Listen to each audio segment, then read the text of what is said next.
జగన్మోహన్ రెడ్డి అందరూ అనుకునే మామూలు రాజకీయ నాయకుడు కాదు. ఆయన ఒక మాఫియా డాన్ లాంటివాడు. జగన్మోహన్ రెడ్డి ప్రత్యక్ష రాజకీయాల్లోకి వచ్చింది వైఎస్ఆర్ మరణం తర్వాతే. వైఎస్ఆర్ బతికున్నప్పుడు జగన్ గురించి జనాలకు పెద్దగా తెలియదు. వైఎస్ఆర్ కొడుకుగా అప్పుడప్పుడు హైదరాబాద్ లో కనబడేవాడు. ఎక్కువ కాలం బెంగళూరులోనే ఉండేవాడు. అప్పుడు జగన్ నిర్మించిందే బెంగళూరులోని యలహంక అనే ప్రాంతంలో ఉన్న ప్యాలెస్. 23 ఎకరాల్లో 39 బెడ్రూమ్లు, 20 servant quarters, 2 storeyed outhouse, helipad, gym, tennis, squash కోర్టులు, 200 మంది కూర్చునే మినీ థియేటర్, ఎస్కలేటర్లు, 3 ఫ్లోర్ల అండర్ గ్రౌండ్ పార్కింగ్ ఏరియా ఈ ప్యాలెస్ లో ప్రత్యేకతలు. ఈ ప్యాలెస్ విలువ ఇప్పుడు వేల కోట్లలో ఉంటుంది. ఈ ప్యాలెస్ ని జగన్మోహన్ రెడ్డి తండ్రి అధికారాన్ని అడ్డం పెట్టుకుని సంపాదించిన డబ్బులతో నిర్మించాడని సిబిఐ, ఈడీలు కోర్టులో చెప్పాయి. కొంతకాలం ఈ ప్యాలెస్ ఈడీ అటాచ్మెంట్ లో కూడా ఉంది. వైఎస్ఆర్ మరణం తర్వాత తనకు ముఖ్యమంత్రి పదవి ఇవ్వలేదని అప్పుడు కేంద్రంలో అధికారంలో ఉన్న కాంగ్రెస్ పార్టీ నుంచి బయటకొచ్చి తన దారి తాను చూసుకున్నాడు. అందుకనే జగన్ భక్తులు మా జగనన్న సోనియా గాంధీని ఎదిరించాడు అని చెబుతుంటారు. అలా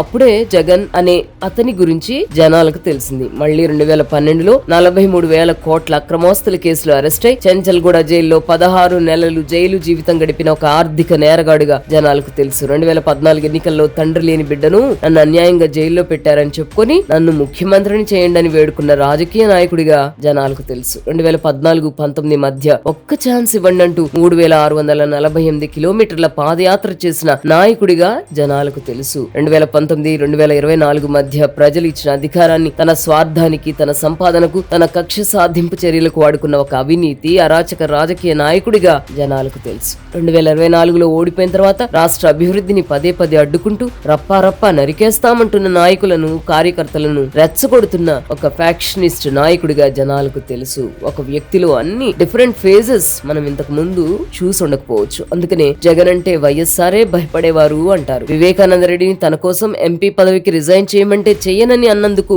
జగన్ కొట్టాడని చెప్తారు. విజయసాయిరెడ్డి కూడా జగన్ అంటే వణికిపోయేవాడంట. సజ్జలైన ఎవరైనా తేడా వచ్చిందంటే వాయింపుడే. ఇటువంటి మనస్తత్వం ఉన్న వ్యక్తికి 2019లో ప్రజలు అధికారం ఎలా ఇచ్చారో అనేది $1 మిలియన్ ప్రశ్న.